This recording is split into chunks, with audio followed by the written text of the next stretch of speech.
Welcome to the Turning Lemons into Lemonade podcast. Each week, your host, Amy Mewborn, business strategist and advisor, will bring you the stories of how successful women entrepreneurs turn their tragedies into triumphs to create the businesses that are changing the world today. And now, your host, Amy Mewborn. Pam Carpenter is an idea architect and WordPress rock star who builds amazing membership sites and teaches authors, coaches, and consultants how to leverage their expertise, create successful, sustainable, recurring revenue systems in their businesses with online courses and memberships. Welcome, Pam. Thank you so much for being here. This is our second time recording, and I joke because, I'm a moron, and one of the things about turning lemons into lemonade is about all of the ways that even though you're successful in your business, you screw things up or, just kind of do stupid things sometimes. So for me, I spilled water all over my computer. And so now we are doing this a second time. So I want to start today by asking you to tell us a little bit about how you got started in your business. Okay, awesome. Thanks for having me. And thanks for owning your own lemons. Because that's like a big part of it, right? Is you can't make the lemonade unless you know you're willing to own your own lemons. But actually, I had like a career in education. So I worked at the Department of Corrections, and I was a teacher there for several years. And then I started out actually as a correctional counselor.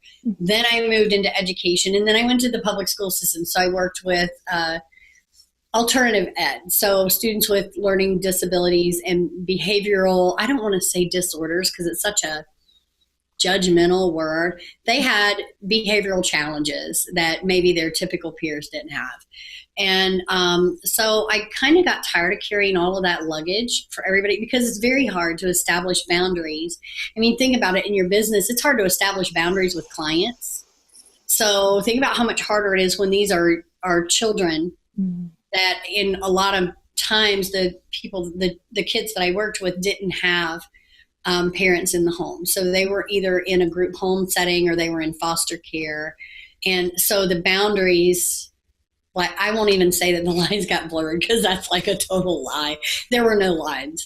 So, and it's very, psychologically and emotionally, it's very stressful. So I went and took a job as the marketing director for Remax. And I didn't know a lot about real estate at the time, but I was like fascinated with real estate. And I still love real estate very much.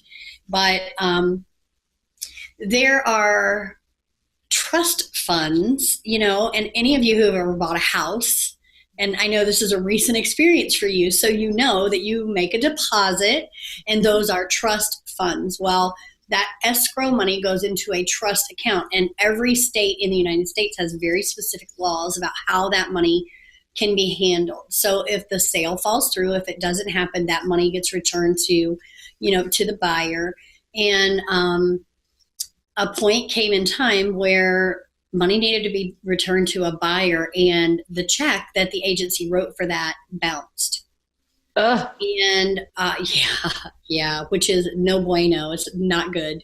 So the real estate commission got involved, and come to find out the broker in charge, who's like the boss of that particular franchise, had been using those trust funds to finance her own lifestyle, which is a huge ethical no. Ethical, legal, everything about that in the real estate world is just bad. Right. Yeah. There's nothing about that that's right. So basically an investigation started. So all of this is like brewing in the background and nobody knows about it. Until one day the cops show up at the office and take my boss out in handcuffs. And they're reading out these charges that she's under arrest for. Embezzlement, some real estate code violation that they named off the number, and blah, blah, blah, blah, blah. And 29 counts of insurance fraud. It was not a happy day for anybody. Yeah. And it's really sad too, because the agents who actually work there are some of the most honest, hardworking, ethical human beings that I ever had the pleasure of working with. But that day I was like, okay, screw this, no more bosses. And I thought, well, I've got 2 master's degrees. I'm a smart girl. surely to God, I can figure it out. Yeah. And that was it. Like, that was how I started. So one of the agents in the same area, she and I were friends, and she called me up and she said, oh my God, I heard what happened to, so it's obvious, I'm not going to say her name, but yeah. I heard what happened today, blah, blah, blah. What are you going to do for a job? And I was like, I have no effing idea. I don't know. And she goes, well, you know what? I need a website and I need somebody to manage my social media. Mm-hmm. And I was like, awesome. She said, what are you going to charge me? And of course, I don't know. No idea. So I tell her I will redo her website for $1,500. Oh my God. And it's a fully integrated real estate website. It's really hard. She got a great deal. Yeah, she got a great deal. Right? Yeah, because it was really, I should have charged her $7,000. I didn't know at the time. Like, we don't know what we don't know. So, and I told her I would manage her social media for $750 a month. Okay. So I still don't know how I'm going to pay the rent on this property that I'm living in, or how I'm going to keep the lights on, or because it's just me by myself. You know, if I'd had any, if I had had kids in the home still or anything like that. So it's just me and the dogs.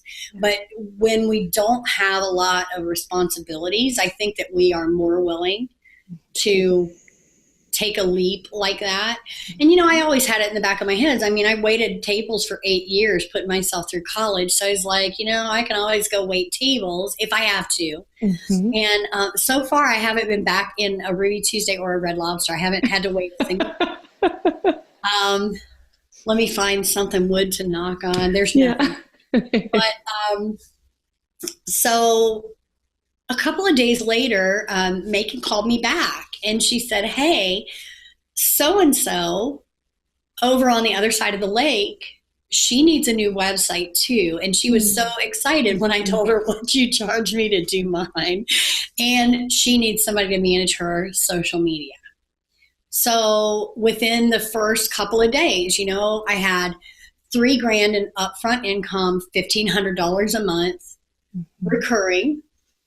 And over the next like 6 to 8 weeks, several more agents came on board with me. So I actually started, and I didn't know how to build a website at this time. Just let me be really upfront with that. I Googled it. So, but I mean, I had to have the money, and I knew I was determined. I wasn't scared of hard work. I wasn't afraid to stay up all night, which I did like for a long time, figuring out what I was doing and how to make it work. But that was it. I mean, I just kind of jumped, but I'm one of those people. I actually tried to sell coffee at my great-grandfather's funeral when I was 5 years old. So being an entrepreneur has obviously been with me for a while. And just when I decided to jump, I had kind of flirted with it over the years. I had done some advertising, like had a little agency before, and then I had a journalism agency prior to that. So I had flirted with it for a long time, but I think that it was just kind of like the perfect storm of events that I just said no more. I was fed up. So, and you know, when you get to your eyeballs with what your life is becoming, then that's it. How long ago was that? Oh my gosh, almost 9 years. Wow. And I'm super excited because I didn't know. I just recently read something this week that 2/3 of all businesses fail within 2 years. Only 50% make it to 5 years, and only 33% make it to 10 years. I'm going to make it. Oh my God. I know. Running a business is hard. And that's one of the reasons that we've launched the podcast. It's one of the things I love most about having these conversations, because we've all taken a different path to get here. They haven't always been smooth paths. And, you know, I hear frequently that the first thing that most of us do as women is we become a freelancer, that we're helping support someone else, because those are the things that we feel we can do well. We fly support a lot. So we're really quick to say, oh yeah, I'll figure that out. I'll jump in and do that. And then our businesses start to grow as we outgrow the time for dollars model normally. And that's when we start building other things. Well, actually that trading hours for dollars, that's actually like part of my stock in trade, because I teach people to create, launch, and grow recurring revenue. That's what I do. But I didn't figure that out and how to make that sustainable in my own business for 4 years. Mm-hmm. And once I did, the difference that it made was so dramatic. It was like, if the membership is running in the background, even if I'm doing other things, the bills are still getting paid by this. Yes. And it's not a management burden. It's not an administrative burden. It doesn't make, and at the time, when my kids were younger, I worked 3 jobs and went to college. Wow. So there were times like when my kids would pass me in the hallway, and I'm sure they were wondering who the heck I was, because they hadn't seen me in 4 days, and I'm running home and I'm still like doing all of this stuff and still feeding my kids macaroni and cheese and ramen noodles because that's what I could afford to buy for them after the bills were paid. And it's I'm quite a distance away from that now, but I'm not so far away that I'm unfeeling or immune to that struggle for other women and men who are trying to, maybe they're holding down a 9 to 5 or 3 jobs, or whatever it is that they're doing for work. And then they're doing their business as a side gig and they're trying to get that off the ground.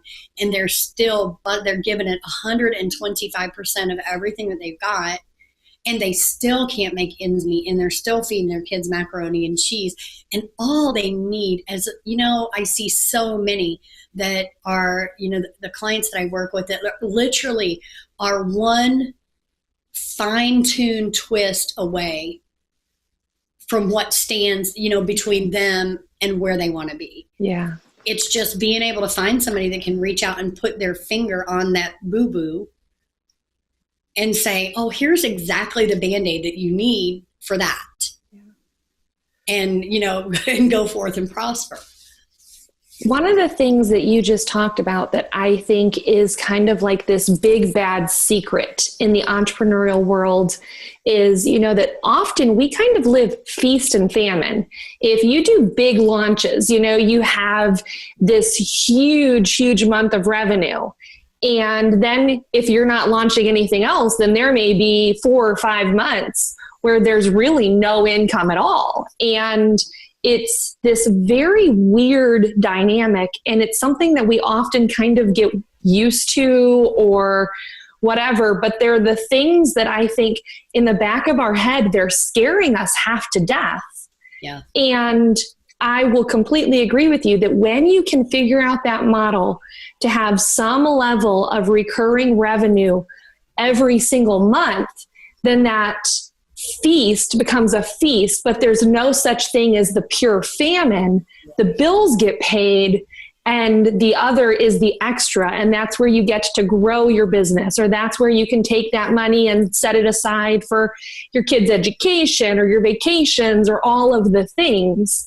And I often think back to when I was in finance and one of my clients owned multiple Ford dealerships. And the family was tremendously wealthy, but with Ford dealerships, you can imagine income is way up and way down. Inventory costs are insane. And so if you're sitting there with a bunch of cars on the lot that aren't selling, then you're in the hole. Right. And so the mother brought all of the children in to our office, and the kids were, between 15 and 20. Wow. And they were talking to the kids about creating their lifestyle and the fact that some years the income was here, right, and some years the income was there. And they always tried to live below the bottom number in their average everyday expenses. So this way they never had everything kind of get out of whack. And that I think is a huge lesson for all of us as entrepreneurs is that it doesn't matter how well you've built your business. As things start to change, Facebook ads change or GDPR, and all of a sudden your list is, there are things that kind of come at us where we have to make adjustments and shifts. Right. And if we've managed our cash flow, and if we've managed to try to live beyond what comes in consistently, it takes away a lot of that stress. Yeah, I absolutely agree. And, truthfully, that's why I am not a big fan of a launch-based business. I definitely think you should have something on the shelf that you launch once or twice a year. Mm-hmm. But that can't be your only source of revenue. If you want anything that even remotely looks like stability and nice, this is what I'm going to make, that maybe you get a mountain over here, but you don't ever get the valleys that come down below that, because if it's all launch based. Plus, here's another dirty little secret. I had actually been talking about this fairly recently.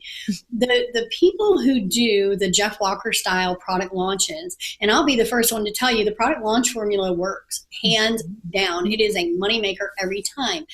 But nobody tells you the dirty little secret of the product launch formula. Number one, it takes a huge number of resources to pull off a launch like that. Not just financial resources, because you got to be running a lot of money through a paid advertising campaign to get cold traffic into that type of funnel. A lot of money on advertising. Plus, if you have affiliates, you're going to give away 50% of what you take in anyway. So nobody thinks about that cost. But then if you take a step back from the money piece of that with the advertising, it is a huge time commitment to sit down and understand, the big idea of what it is that you're trying to sell to an audience. Yeah. Because nobody wants your product. Nobody wants my product. Nobody wants my ebook. Nobody wants my lead magnet. Nobody wants anything that I have to sell. What they want is the result that's on the other side of buying it. Love that. So if you start with that mentality, forget about your product, forget about your offer, take you out of the equation altogether, and think about the transformation for the people who are going to buy from you. Now, once you sit down and you've come up with that magic thing, and it'll take you a while. You can't do that in like 30 minutes and just pull it out of the air. It's work. It's hard work. Mm-hmm. And it's rewarding work, but it's hard. And not a lot of people want to raise their hand. Everybody wants the gold ring. Everybody wants to go to heaven, but nobody wants to die. Right. So if you invest that time to get that transformation piece, then you have to sit down and script out 3 videos that outline the key points that lead people in a logical path to get them into the 4th video, which is going to be your sales video. You could end up with hundreds of hours invested in time and your product better than anybody else. And it's hard to do. So nobody talks about those types of resources. And then you got to have, we're working right here. I've got a really inexpensive webcam. I can use that. I've got a mic sitting up. I got my computer. You don't have to have like a GoPro or a $4,000 studio camera. You don't need any of that crap. Mm-hmm. You can start just like you are, right? Like right now with whatever you have. Mm-hmm. And do all of these things, but you're going to invest even more time because you need to edit those videos. You need an intro roll, an outro roll, yada, yada, yada, yada. Then somebody's got to build the web pages to serve all of those. It's just a huge investment. So like that's the dirty little secret of those multi-million-dollar launches is what's on the back end, what's behind the curtain, so to speak, on those is hundreds of hours and thousands upon thousands of dollars in resources that went into making that happen. And I'm not telling you that you can't do it by yourself, but it's hard. So I like to, I tell my clients, when you're going to launch, especially if you're launching a membership or an online course, treat it like a dinner party. If you were going to have a dinner party, would you call up people in Indonesia and invite them to your dinner party? Is that where you would start? Of course not. You don't need to start with the whole internet. You got this little group of people called your list. You know, invite them to your dinner party, ask them over, chat with them, and carry on that relationship. So just have a little dinner party and generate the money that you can put back into that lodge. So just like you said, you know, when we get, once you get that initial recurring revenue in place, you have room to do this. You can expand your lungs all the way, nice deep breath out, and then you can actually have, for me, a lot of it was about having the mental and, you know, having the psychological space to actually look at what I had going on that you can't see when you're right on top of it. It makes it so challenging. Well, that I think is why I've always invested in coaches, because I feel like I get so bogged down in the minutia, excuse me, and the details of my business that I often am missing the super big picture that really would make a difference. And just in the past year, Todd Herman, one of our mutual mentors, said something to me that I found it so freeing that I try to pass it on to just about everyone that tells me about the hustle in their business. Right. What he talked about was the fact that as entrepreneurs, we're often trying to put out too many products and too many services, and we're not really getting the gold out of the one that we created first. And so we're quickly moving on to the next thing as part of our shiny object syndrome. Yeah. But what he said was you pick one product, one traffic source for 1 year. And if you would just focus on that and monetizing that and perfecting that, then the next year you move on to the next one. And, you know, the thing about being an entrepreneur and being a woman entrepreneur in particular is I don't want to hustle my whole life. Right. For me, a big part of the reason I did this is I want a great lifestyle, but I don't want to work 5 to 7 days a week. I want to work 3 to 4 days a week, and I'll work those as longer days, but I want the freedoms and the flexibilities to be able to actually live my life. And as soon as I heard that, and I took a step back and really started thinking about how I could monetize one thing at a time, it was tremendously freeing. My income went up and my stress levels went down. Yeah. Yeah. And what's not to like about that? That's what we all want. I mean, my goal, I don't know about yours, but my goal is not to have a $20 million a year business. I would love to have like that $500,000 a year consistent business that allows me to work 3 days a week. Bingo. That's my dream. We talked about this at the event that I just came from with Todd, that entrepreneurs who are really happy are between 300,000 and 3 million. And here's why. And you and I were talking about this actually before we started the call. It is a phenomenal struggle to get from $0 in your business to cross the $100,000 mark. Mm-hmm. And when all of these gurus are screaming about 6 figures, they don't ever mention what the first number is in that 6 figures. So, you know, because anything from 100,000 to 999,999, it's all 6 figures. Yeah. But there's a huge gap between those two numbers and a lot of work. So, but the biggest struggle phase is to break that 6 figure, the $100,000 barrier, the very first one. So it's almost like the secret handshake, or that you get admitted to a special club. That doesn't really happen. You know, just so you know, there's not a special club there, but that's a big struggle point. But getting from 100,000 to 300, 400, 500,000, that's less struggle than it was to break that first barrier. Yeah. And I don't think that anybody in the marketplace does a really good job at breaking that down for new entrepreneurs at all. That we have that 0 to 6 figures is, holy crap, it's hard. Yeah. And then, you know, to multiply that 6 figures gets a little bit easier. Part of it because you got the money to make it easier. You can outsource things that you couldn't afford to outsource before. You're wearing 18 hats. So, you can afford to hire someone to do all the things while you're focused on growing your business, and the business is still generate revenue. So you hit that 6 figures and you can outsource a little bit. So you take a little bit of an income hit, but it rebounds very quickly, and you can grow like that. And then after 3 million, and this is what Todd says, I'm not at 3 million, so I have no idea if this is true. But it makes perfect sense that the struggle from 3 to 10 million is, again, exponentially what it is from 0 to 100,000. So you have to go through all of that again. Yeah. So I'm exactly right. Anywhere between that 500,000 ish, I'm good. I'm not trying to be the guy, what's his name? Richard Branson. Yeah. I don't even know what I would do with that. I don't have a plan for that. Right. So, for me, what my goals are, and I think that's where a lot,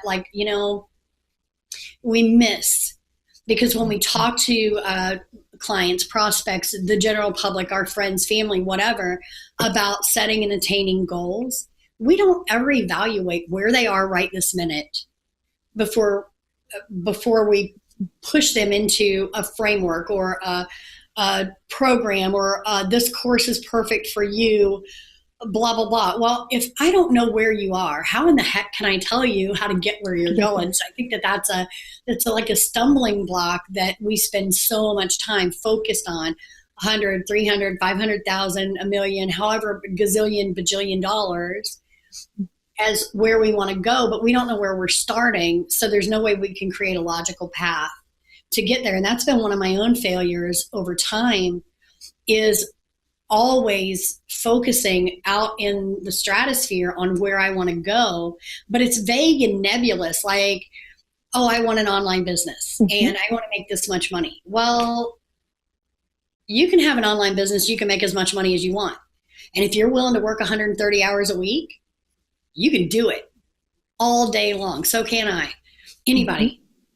But that wasn't the business that I wanted, even though that's what I started out creating. Like, with the web design and development and social media management, those are time and task intensive jobs to do. And what I ended up doing while in my head is, I want an online business. What I actually created was a job. So instead of having that one boss that I was ready to kick to the curb and never wanted to have another boss, I got 12 of them all at the same time, all with different expectations, all with different outcomes, all with different needs. And God help me, all with different schedules, because they're in different countries and time zones. So if I needed to talk with a client in Australia, they're 16 hours ahead of us, I think is what the time translation is. So sometimes I'm literally getting up at 3 or 4 a.m. to do that call. Then I'm trying to get it together because I've got an 8:30 with somebody here on the East Coast and all of those things. So that vague and nebulous idea of having an online business, really do yourself a favor and get specific about what that means to you. Yeah. Not to guru A, B, or C, not to thought leader X, Y, or Z, to you. What do you want your life to look like? So when you roll out of bed in the morning, what happens? How do you start your day? Like, get granular with it. What are you wearing? What does it smell like in your bedroom? Is there sunlight streaming through the window? Or are you waking up in complete darkness and you have time for just some deep breathing and some gratitude? What is it that you want? And not only how is what you want going to impact the people around you that are closest to you? Because I know that I failed as well to think about them when I finally figured out to ask and answer those questions so I could figure out where I was going, that there were sacrifices, and we all make them. And just like you said, as women entrepreneurs, I think that for a lot of us, caregiving and providing support is in our nature. So once we start with this group of people that we call clients, and we're caregiving and we're providing support, there are 5 other people in our lives that we take that support away from a little bit. We do a pullback. Then we feel guilty about that, so we have to drop the ball over here to go back and nurture what we have over here. And thinking about thinking about how my 100-hour work weeks and my total constant bad mood because I was working with jerk clients that I didn't want to work with was impacting the people that I cared about. That was never even on my radar until, about 5 years ago when I started figuring out more. And I know that I can't be the only one who's ever gone through that what if we're not really specific about what we're trying to create in our lives, you will end up creating a wonderful job for yourself. It becomes a prison, and you can have the money and you can hit 6 figures, whatever. And then you look around and you realize, oh my God, I've got all this money because I don't have time to go spend it. I can't go to the grocery store. I haven't seen my car in 7 days. I can't remember the last time that I brushed my teeth, crazy stuff like that. But it happens. So many people don't, we get dressed up and we put our makeup on and we get on camera. But, I did get dressed up and I did put my makeup on today. And I'm going to tell you, some days I am not together. I'm in yoga pants. My hair is a mess. I don't care because I got stuff to do. Yeah. But I try very hard now to schedule time for my self-care because I remember what my life was like when I created my own monster. And then, it's like Frankenstein. It just comes back and tries to kill you in your sleep. It's just a horrible thing. But those are my lemons. Yeah. And I'm not the only one that has this set of lemons. I know that they're out there that because they talk to me about it all the time. Oh, you're so right. Unless we're willing to really be granular and specific about what we want, I don't think that we can create it. Well, what you kind of were describing is why we do what we do in the first place. And, so often, again, we're measuring ourselves based on this number that we pulled this number out of the air and we're like, I want to build a 7-figure business because it sounds cool and it's good on my ego, but for me, I built a business and we were like just the skin of our teeth away from 7 figures. And that was when I was the most unhappy.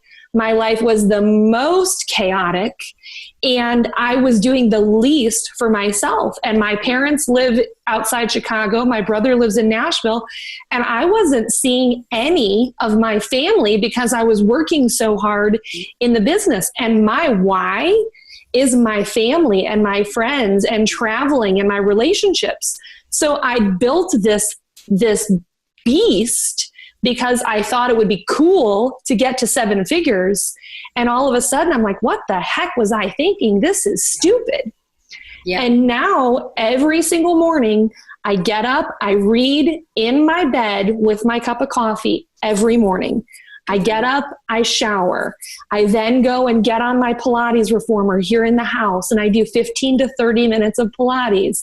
I then sit down and do 10 to 20 minutes of meditation. And then I start to get into my day. Yep. So my first appointment is never prior to 10 a.m. because that time is my time to come in and be ready to serve my clients, to create content, or whatever is on my agenda for the day. And I think it's so important as women in particular that we create those boundaries because otherwise, if we don't create them, if someone wants something, then you're like, oh yeah, I'll do that. Oh yeah, I'll do that. And eventually you find yourself on your phone at 8 a.m., 9 p.m., and all of the hours in between. Yep. Yeah, and you're taking calls in the bathroom, for heaven's sake. Push a mute button on your iPhone so that nobody can hear you peeing. But obviously, if it was important to them, it has to be important to you, and that's just not true. Yeah, it isn't. So, and I really am digging your morning routine. Like meditation is a non-negotiable for me in the mornings, but I particularly enjoy. To me, when the sun is coming up and the world is waking up, that's a very, very spiritual and connected time of the day for me. Mm-hmm. So I enjoy being outside and doing my meditation as the sun is rising in the morning. you can't do that if you're working until 2 a.m. No. You can't, because you sleep through sunrise. Yes. And then you're miserable when you wake up because you're panicked. You just start the day out in a panic, and you're like, oh God, I missed it today. And I overslept by 15 minutes. Oh my God, the world is obviously going to end because I'm 15 minutes. And how arrogant is that really? It's like, it just, sometimes you just got to sit back and kind of laugh at yourself and in your own arrogance, because we all got ego. Of course. But yeah, nobody is going to die if their website doesn't get finished today. Nobody.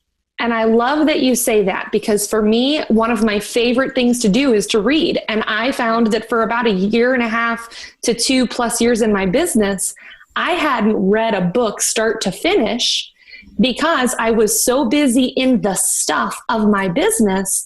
And for me, I can sit down, I have here on I have The One Thing by Gary Keller, and it's what I did over the weekend. I sat in the pool and read my book. And for me, those are the moments that I get tremendous clarity about my business and where I am and where I'm messing things up. And if I don't have that time, then I'm just continuing to power through all of this stuff, not necessarily doing what's going to get me to my end goal anyway. Exactly. Yeah. I totally agree. I can't remember the last time that I read a book, but I discovered audiobooks last year. Like, I just tried one out, and I used to think that I was a visual learner and I had to see it and blah, blah, blah, blah, blah. Not true. Yeah. So, and I'm not going to say how old I am, but I'm older than 20. And for all of these years, and after all of this time in college, when I read, I've only recently discovered that I actually learn very well in an audio format. So I will get these, and I travel a lot, and I travel a lot in my car. I do a lot of miles in my vehicle.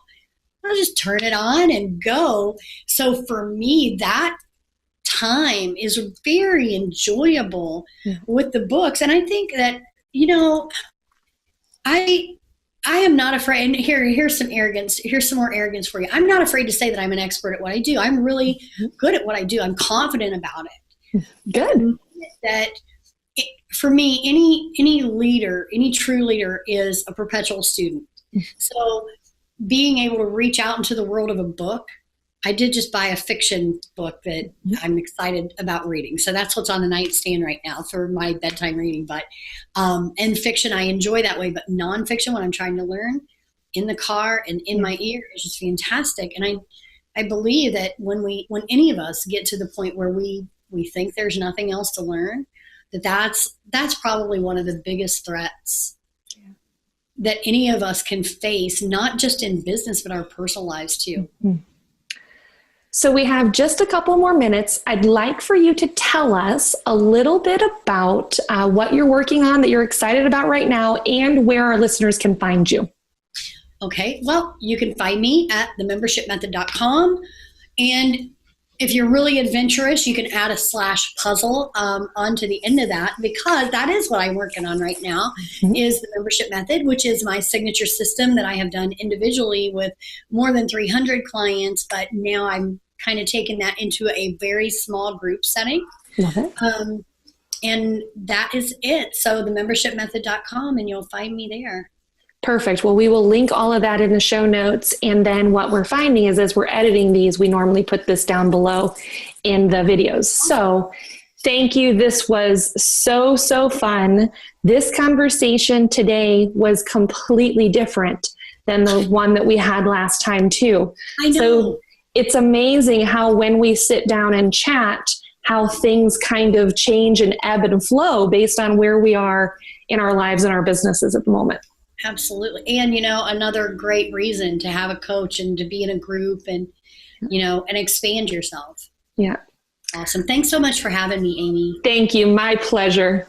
In today's episode, we talked about masterminds and mentors. So if you would like our free checklist on questions to ask before joining a mastermind, please go to the show notes at lemonadepodcast.com. Thank you for listening to Turning Lemons into Lemonade. where women go for support and encouragement to hear how other women business owners turn their setbacks into successes to create 6- and 7-figure businesses. We look forward to seeing you next week.